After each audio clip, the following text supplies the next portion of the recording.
will take my hat off in this chair right now within 10 seconds if you put that money in my hand. Wow, I can't believe that happened. Hold on. You have to. Can you leave it off? For a little bit. Okay, that's cool. I got like a special. I'm greasy right now too, though. And I have the Pepto-Bismol. Why? I have a sudden stomach ache. All right, so it looks like now that the money that Tim Pool was getting from Russia has dried up, he needs to find a new way to make up for the loss of that income. So he's taking offers to expose his bald head on podcasts now. Like Matan Even got him to do it for only a couple $100, which was shocking. Matan probably couldn't believe it either because it seemed like Tim would never take that beanie off. He always has that thing on. I mean, he didn't take it off when he interviewed Trump or when he was at a formal event at Mar-a-Lago in South Florida during the summer. But Matan somehow got him to do it, and he also got him to admit that he's a grifter, and his show is pro-establishment. He still claims the Russia story was fake news, though. But Matan does a better job at pressing these people about their controversy than any other podcaster. And, you know, people always talk about how important it is for politicians to go on podcasts now. Like, that's the future of politics.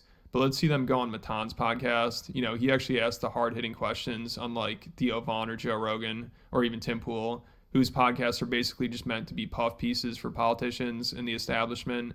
I mean, Joe acts like it's crazy for him to push back against guests now. So people think it's cool politicians do podcasts, but of course, they're only podcasts where they know the host won't make them look bad, like we saw with Nelk having on Benjamin Netanyahu last week. The White House apparently set that up and gave them questions to ask, like what's his favorite meal at McDonald's? That's seriously a question they asked.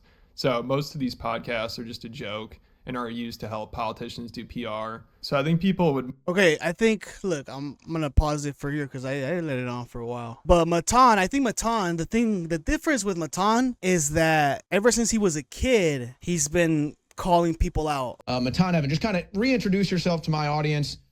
Tell us about your content, and then we can get into the latest wave of censorship. So a clip of me actually went viral, I think last year in October or November. And after that clip had gone viral on Twitter, I gained a little bit of a following on Twitter. And since then, I've been making sort of daily videos, or almost daily, on how the Hong Kong police, and obviously they're associated with China, have actually been attacking innocent protesters who've done nothing wrong, how the Hong Kong police have pepper sprayed the protesters in the face for no reason, and just other things similar to that, when it just doesn't add up and they shouldn't be doing it. And if I recall correctly, that picture right there was you at the Clippers game, and that was the viral clip when you did the bait and switch.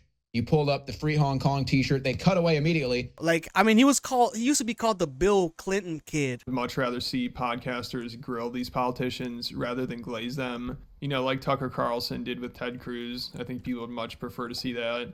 But then also after that, Tucker Carlson had on George Santos and tried to make him seem like a victim. And he was helping him get sympathy from people and potentially a pardon from Trump. Tucker Carlson is also another Tim Pool guy, right? Your partisan, what do you call it, hacks. Wait, Sean, You have a responsibility to the public discourse. And you fail miserably. For a certain time, he was just doing what Fox wanted him to do, and is to just throw propaganda at old people. White supremacy, that's the problem. This is a hoax. This may be a lot of things, this moment we're living through, but it is definitely not about Black lives. And remember that when they come for you, and at this rate, they will. This thing that he does, it's just for fun. You are, in my opinion, the funniest member of Congress I've ever seen, and to me, that counts for something.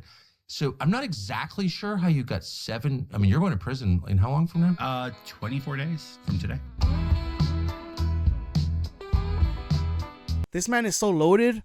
This is just like his hobby, just to fuck around. Well, I'm like extraordinarily loaded just from like money I, inherited. I've never needed to work. He didn't need to work. Right. People in the comments all felt bad for him too. But if you compare that to George's appearance on Matan's podcast, Matan was just making fun of him the whole time. He completely embarrassed him. And that was so much better and more entertaining. So I'll give Tim Pool credit for going on this podcast. I mean, he knew he'd get trolled and clowned on, and that Matan would bring up the Russia stuff and ask him to take his beanie off, which Tim actually handled pretty well, surprisingly. When I saw he did this show, I thought he'd get triggered by Matan, like he always does when Russia gets brought up, or Israel, because he also took a private meeting with Netanyahu, so people are calling him a sellout for that. But when Matan brought this stuff up, he was actually a pretty good sport about it. I mean, of course, he still denies all the Russia stuff, but at least he'll talk about it and not get triggered over it. The one about Team Pool, that guy, I don't know, he's like an online creator, was paid to promote Russian propaganda. This is just fake. You were not paid?